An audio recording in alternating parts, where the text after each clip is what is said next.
So welcome to this lesson. We are going to deal with iteration statements. We are going to discuss three iteration statements. The first one is the for loop, the while loop, and the do while loop. Okay. Now, what iteration simply does, or what the loops does, is at times we want a section of code. We want to repeat the execution of a section of code a number of times. For us to be able to do that, Java provides us with three loops: the for, the while, and the do while loop that helps us to repeatedly execute the same set of instructions until a termination condition is met. So the first one that we're going to look at is the while loop. We're going to talk about the while loop as our first loop. So it will allow me to create a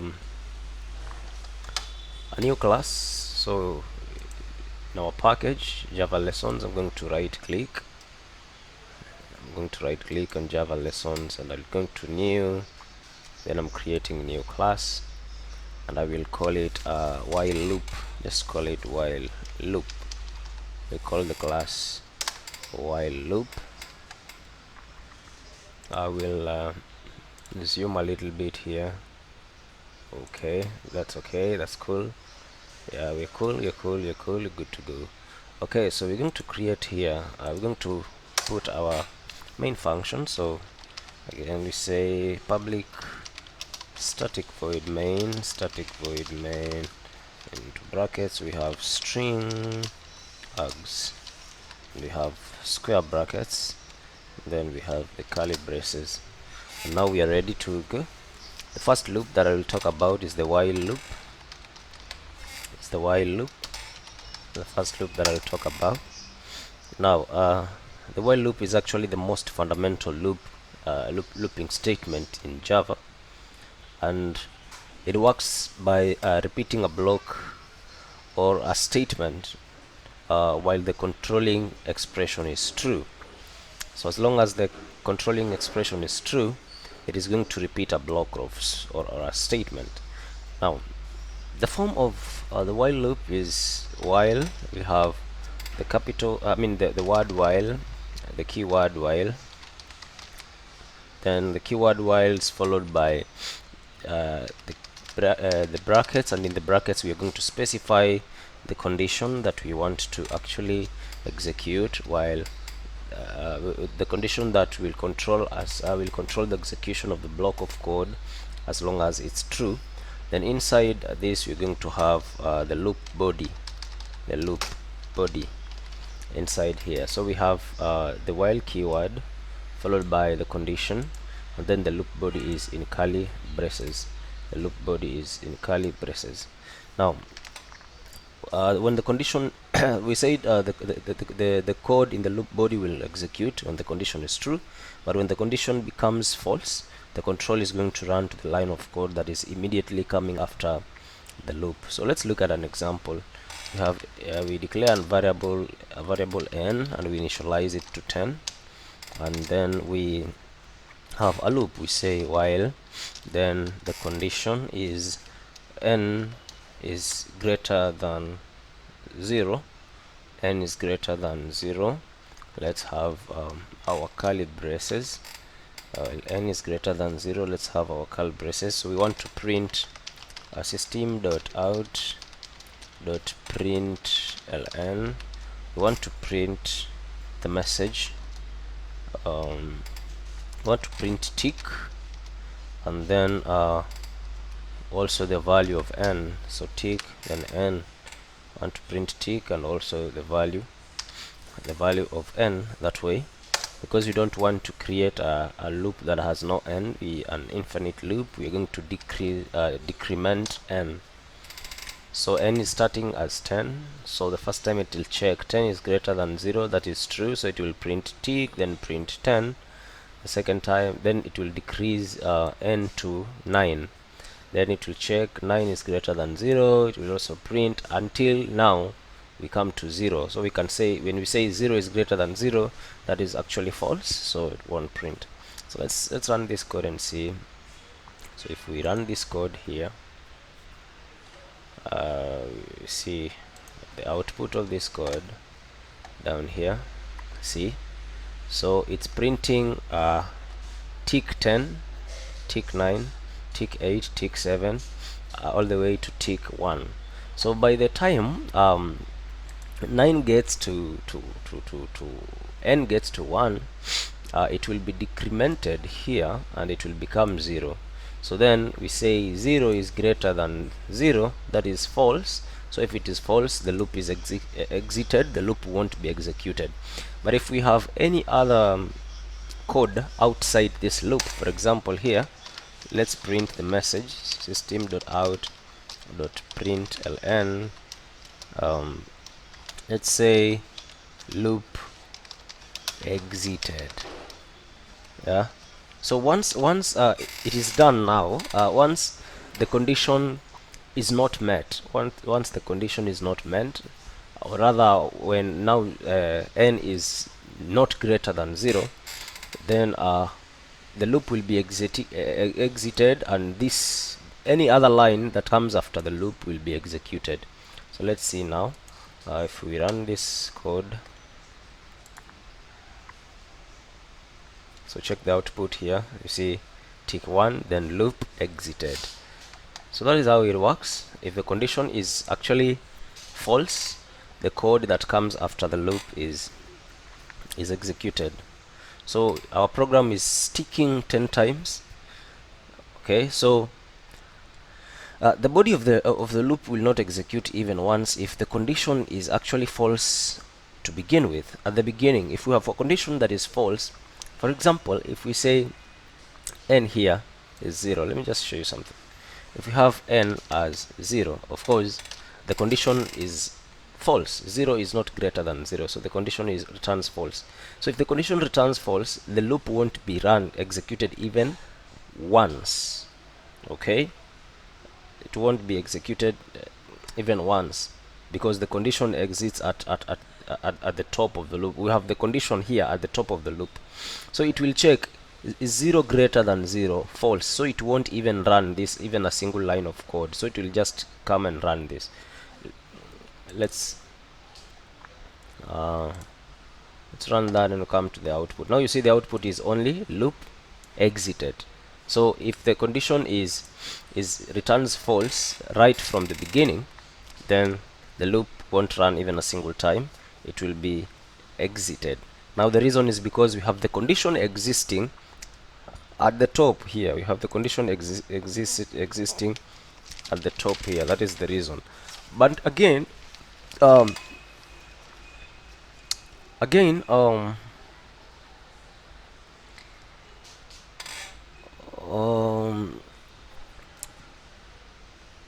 times, or in code that is written professionally, when we are writing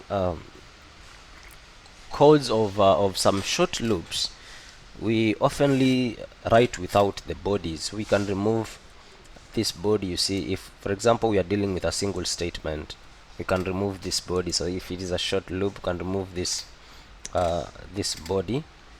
Okay, if we have a controlling statement that can really handle all of the details itself.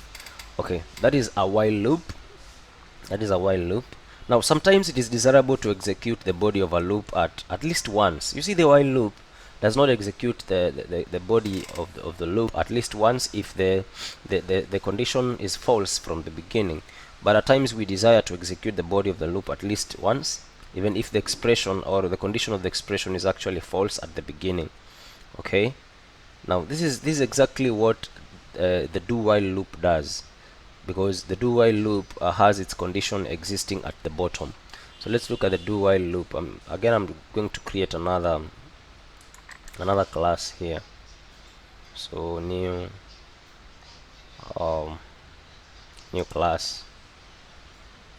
I'm going to call it do while loop or loops. Yeah, so again we're going to add our main class. So public static void main void main, and we have brackets, and we say string string args and square brackets, and then we have curly braces. Yeah, so what we are going to talk about now is the do while. And remember, I've said you have conditions where you want the body to at least run once, even if the controlling condition is false. So this is exactly what the do while does. So we can look at the example. It works this way. So we say do, in other words, execute whatever is in these curly braces, execute whatever is in these curly braces, while then we give it condition, while then we give it condition. Okay, while this condition, okay, let's just write some code first. So do, what do we want it to do? We want it to, okay, let's again initialize I as we've done, int I. Let's give it 10. So what do we want this loop to do is to do the same thing. Let it do the same thing. So system.out.println, let it do the same thing as the while loop, and this time we want to print tick, and then we are going to print tick together with the value of n, or I rather. I'm going to print tick and the value of I. Then we are going to decrement I, so we're going to say I minus minus, because we don't want to have an infinite loop. So while the condition here is appearing down here, and say while I, not n, is actually greater than 10, while I is greater than 10. I want you to see the difference. So when we run this code, regardless of, okay, right now it is going to actually print the same thing that it was printing after. Okay, so here let me print this system.out.println, and I want to say loop exited, again loop exited again, so that we see where the looping ends. Okay, system.out.println, let me see, syntax error. Okay.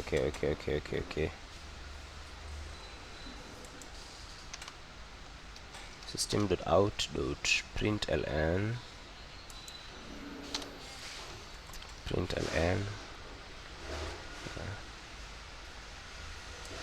is wrong with this statement.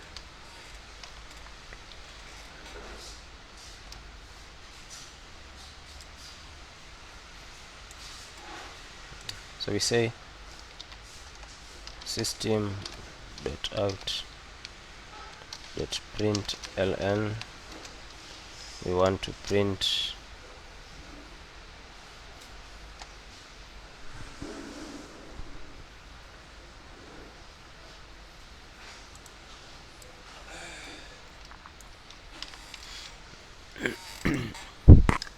okay, so when we look at this one, yeah, we need to have it here, sorry.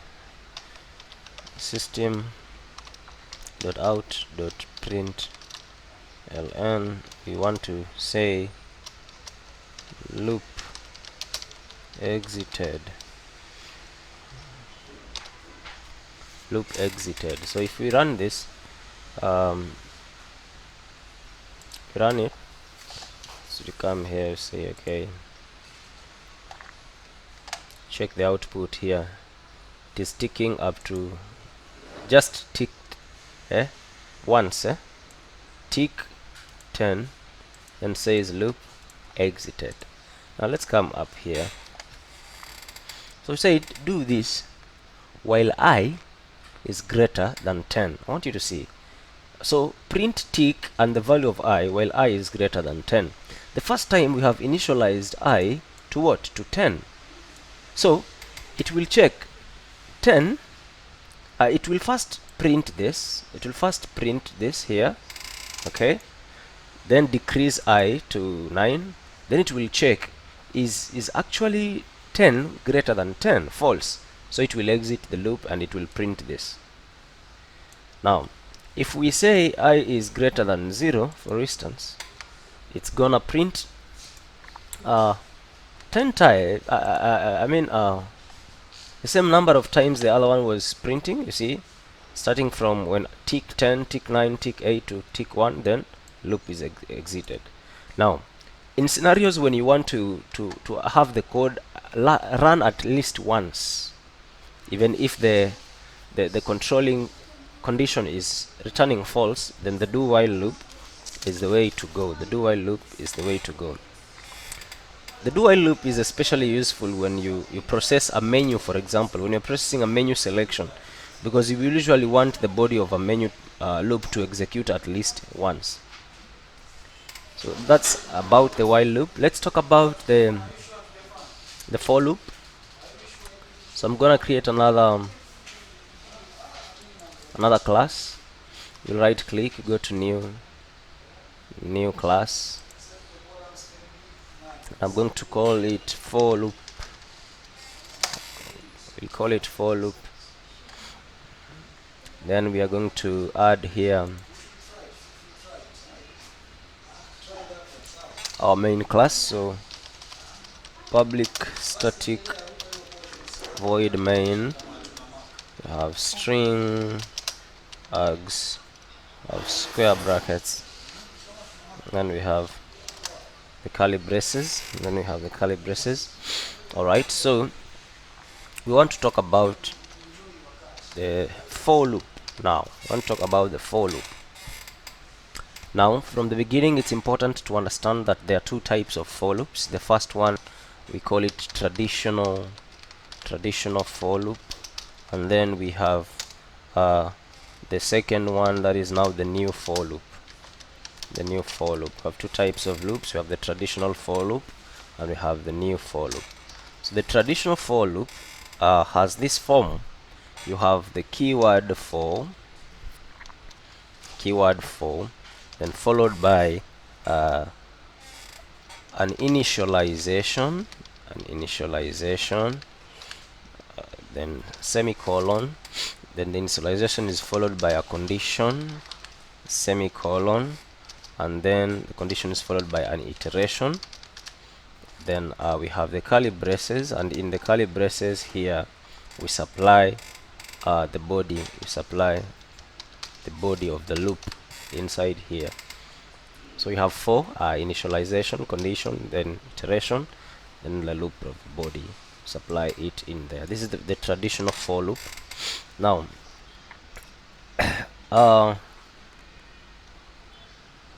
when you only have one statement that is being repeated, you don't need to have the curly braces. I've talked about this.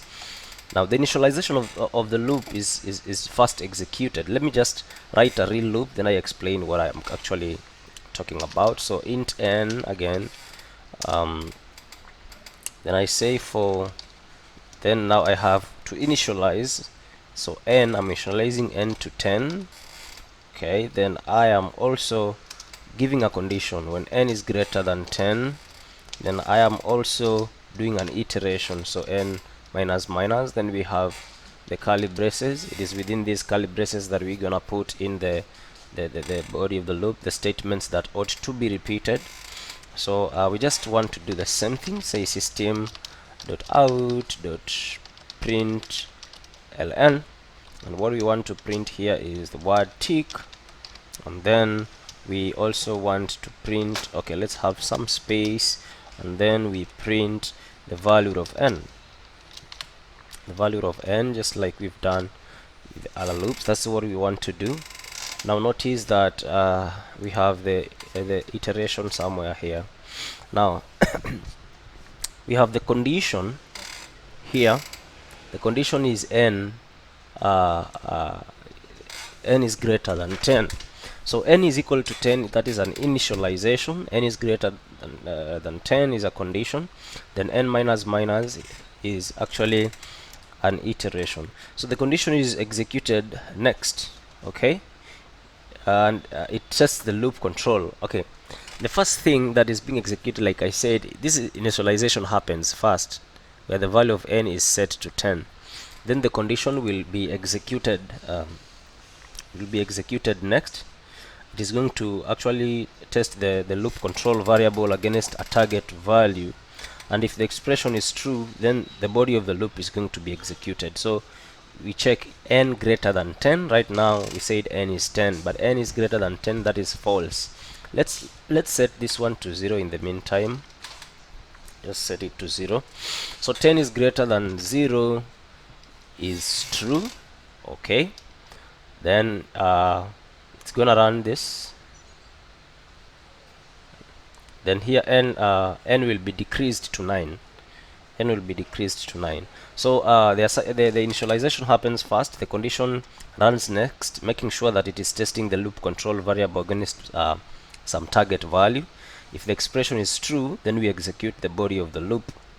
Okay, now we have the iteration here, which is n minus minus, is actually an expression that is executed next. If it actually decrements or increments, depending on how you set it, the loop control variable. Okay, now the entire process is actually repeated until the condition executes to false. So right now, as we have seen with other loops, this type of program, it will execute to false when n is actually 0, because 0 is not greater than 0. So let's run this. Let's see the output. So you see tick up to tick 1. So by the time n becomes actually 0, by the time n becomes 1, it prints tick 1, and then n is decreased to 0. So this condition results to false. So this body won't be executed. Okay. There are exercises that I am actually putting up in the site, Bonafide. I'll put the link here. You'll be able to reach to those exercises so that you can practice all these concepts. Now, okay, so what I want you guys to get here or understand here is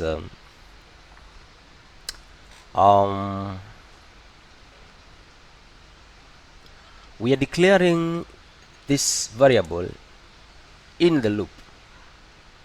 Okay, you're declaring this variable in the loop, but at times you will want to actually declare a variable outside the loop. You will want to initialize a variable outside the loop. That is still allowed. What you need to understand is that we talked about variable scope. So if you declare it in the loop, it is only if you declare it in the loop, it is only accessible in the loop. For instance, here we said int n. We can actually remove that int n, and we come inside the loop here and say int n. That's still correct. You can declare it in the loop, or you can declare it outside the loop. It's still going to work. It's still going to work. So we have at times we want to just declare it outside, so you can declare it outside the loop also, or inside the loop, depending on if you want that variable to have a global scope or to have a local scope. Okay, now the three parts of the for loop can be used for any other purpose apart from their purposes by actually the programmer. So the condition control, for example, can be only a Boolean expression, like you see this part here. This part here, you can only be a Boolean expression rather than being having the two parts here. Okay. Again, you can write a loop where the initialization, both the initialization and the iteration, or even both, the initialization and the iteration, either of them is missing, or even both may actually be absent in a loop. For instance, let me just put it. You don't need to be tied to like having all these three stuffs here You don't need to be tied to that. You can say something like this: int I, and then we say boolean value, and the variable is done, and we say done false. Okay, not done, so it's false. Then we say I is equal to 0, that we are initializing I to 0. Then let's have our for loop. For, then we have that, and we just have a semicolon. Then the semicolon here is followed by, remember this operator. So when we say exclamation done, it means not done. That means not done. Then we put that. Just want to show you something right away. And then we have our curly braces. Notice that we do not have the initialization in here. We do not have the iteration in here. What we have is just a condition. So that's what I meant by we can remove the initialization and the iteration. Either of them, or actually both of them, can be absent in a loop, and still the loop is going to work the way it's supposed to work. So let's print a system.out.println. Let's print the value of I. So let's just say I is full colon, then here we plus I. Let's print the value of I that way, so we can print the value of I. Then we can also, let's have an if statement. Let's say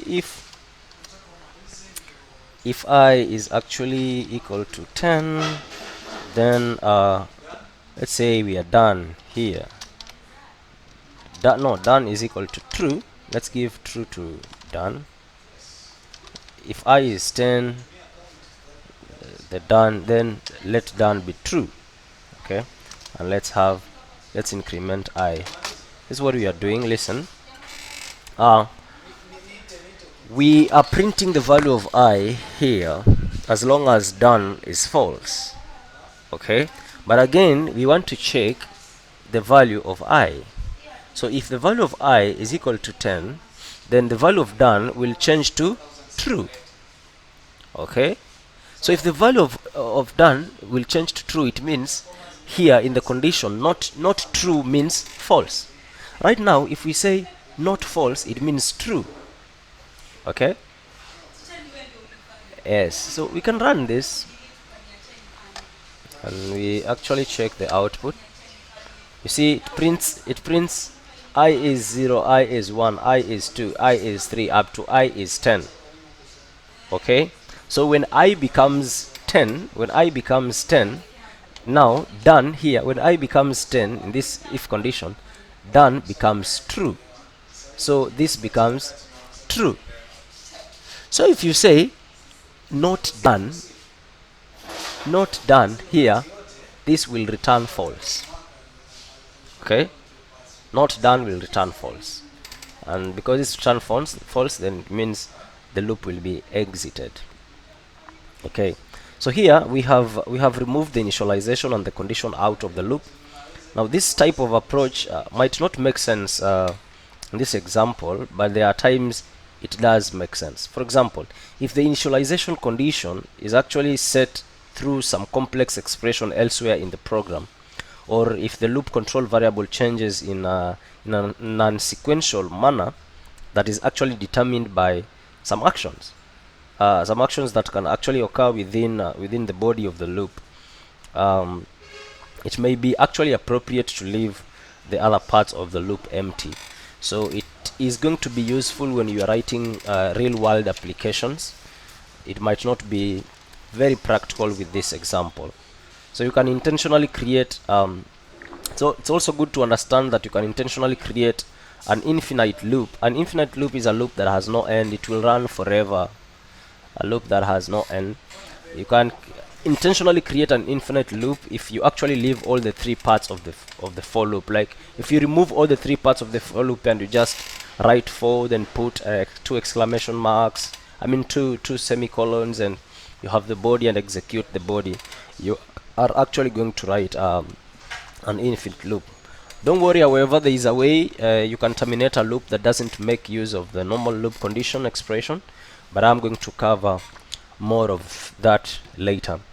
Now let's go to the for each version of the for loop. The for each version of the for loop. Now I'm not going to create another class. I'm just going to remove this code here. So we're going to look at the for each version of the for loop. So let me just say for each. Now let's look at the general formula for this. So we have for, and then we have the curly braces. So in here we specify the type, then we specify the iteration variable. We have the iteration variable followed by a full colon, then followed by a collection. I am gonna explain this, do not worry. And then what follows next is some statement blocks. Some statement block follows later. Now, so you for this type of a loop, you have the type, the iteration variable, then you have the collection. Okay. This style of a loop is actually designed to cycle through a collection of objects. For example, if you want to cycle through an array in maybe a strictly sequential fashion from the start of that array to the finish of the array. So Java adds the for each capability by enhancing the for statement. So this is actually the new for loop. We are enhancing the for statement. Now this particular approach really has an advantage in that we don't need new keywords, or we don't need the breaking of some pre-existing code. Okay, and we are working on a style that is actually known as the enhanced for loop. This is now the new for loop. We call it the enhanced for loop.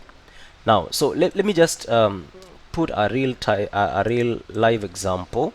Then I will explain the components of all these particular loop. For example, let's declare an array. So let's say int nums, an array of integers, and we want to actually want to give it values. We want to initialize this array, so we're going to have curly braces, and I'm gonna give it 1, 2, 3, 4, 5, 6, 7, 8, 9, and 10. Yes, we do that. Okay. So we have declared an array of integers that actually has 10 elements. We have initialized those elements. Then we need to create another variable that is sum, int sum, and we're going to assign it to 0. We're going to create a variable int sum, then we will assign it to 0. So I want us to use this enhanced for loop to iterate through this collection. So you say for, and you say the first thing that comes next is actually let's have let's try to look at it this way. We want to use, let's use the traditional for loop first. So we're going to say int, we're going to initialize we set I to 0, then we say I is less than 10 because the last value is 10. Then we also say I plus plus, we were incrementing I. Oh, that's a good. Then we say can come here and say sum is actually plus equals nums of course at I, sum is equal to nums at I. So these are traditional. So what it does is actually we are to calculate the sum. Each element in nums is being read in a sequential order, and we have done it by manually indexing the nums array by an index I, which is actually the loop control variable. So here we have I as the loop control variable. So it is going to check, it is going to set I to 0. Then is 0 less than 10? Yes. So if 0 is less than 10, then the sum is equal to 0, plus 0 plus the first value, which is 1, then stored back to sum, and that is going to repeat until all these values are added. But we have manually indexed the array, so it is going to automatically cycle through the whole array, getting one element at a time, and then adds those elements. So this is a traditional way. Now let's just let's print some system out .println. Just printing sum in this case. Now let's run this. Let's see what it gives us as an output. It gives us 55. You realize if you add all these values, what you get is 55. So this is now the traditional loop. Now let's use the enhanced loop. I just want you to see the magic. Now for the enhanced loop, it will automatically it will eliminate the need of us to have a loop counter. That is one. Number two, it will eliminate the need to specify the starting and also the ending value, and even the indexing of the array manually. So the enhanced loop will actually cycle through the whole array by getting one element at a time. Now, so we can do this. We said it is 4, then followed by the type. The type here stands for the data type of the elements that are in the collection. So we have created an array of nums, that is an array of integer values. So the type is integer, and then we need to have the variable itself. So let's just have the variable x, and followed by a full colon. Then the collection is nums. We have actually created an array. We called it nums. Then we can have now sum plus equals x, sum plus equals x. So I want you to look at this. Okay, don't get confused. I did not use curly braces because I'm dealing with a single line of code. But when you're dealing with more than when you're dealing with more elements or more items that you need to actually print, then you are going to use the curly braces. So in this case, I'm not using the curly braces. Now, the enhanced for loop, as you can see here, we just have this variable, and this is our collection. This collection refers to this array in their order. So the enhanced for loop will be able to access all these values sequentially, like one after the other, yes, without us indicating the starting and the ending and even the iteration.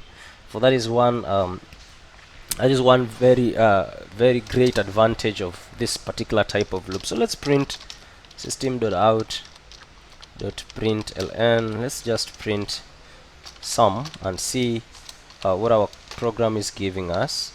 Should actually give us the same value as you see, it's giving us 55, just like the other one. So the advantage here, it has saved us a lot. As you can see, this type of a loop is actually simpler than the other one. So if you look at this code, each iteration gives x a value that is equal to the next element in the nums, and this is actually happening automatically. So this particular syntax, if you look at it, you will realize that is a streamlined syntax, and it is also preventing what we call boundary errors.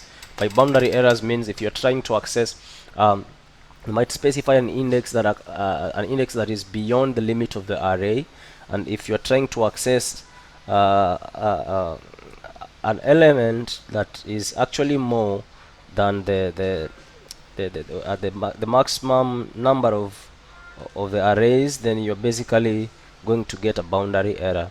So it will help us to also overcome this particular type of an error. Okay. Now, despite the fact that the for each or the enhanced loop iterates until all the array elements are accessed, it is also possible to terminate it early using a break statement. So assuming that we want to actually have it break or have it stop somewhere,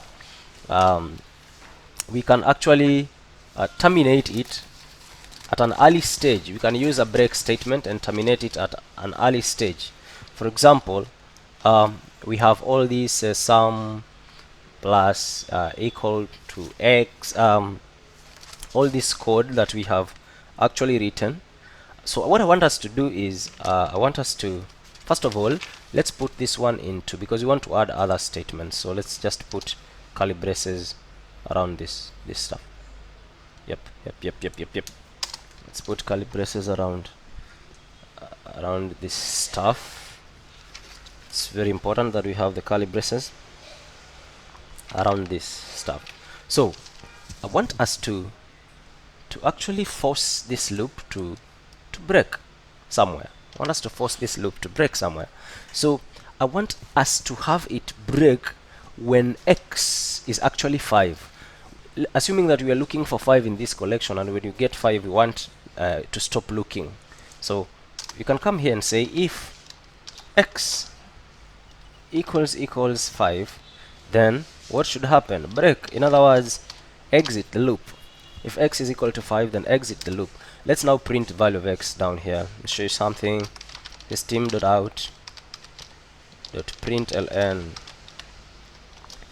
Let's print the value of x. Let's run this code. Let me show you something. Let's check the output. You can see it is printing 1 2 3 4, 1 2 3 4, but it's not printing 5. Why? Because by the time we get by the time x gets to 5, it is not the loop is not going to run again. It terminates. So the break statement, we can use it to actually force an exit from the loop anytime we really want to do that. Two things that I want you to note is, one, the break statement can also be used with any other type of a Java loop, but I'm going to look at that later.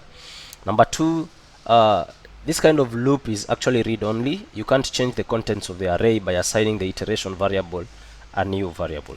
That's something. Those are things that I want us to actually know. Now, the last thing that I want us to look at is the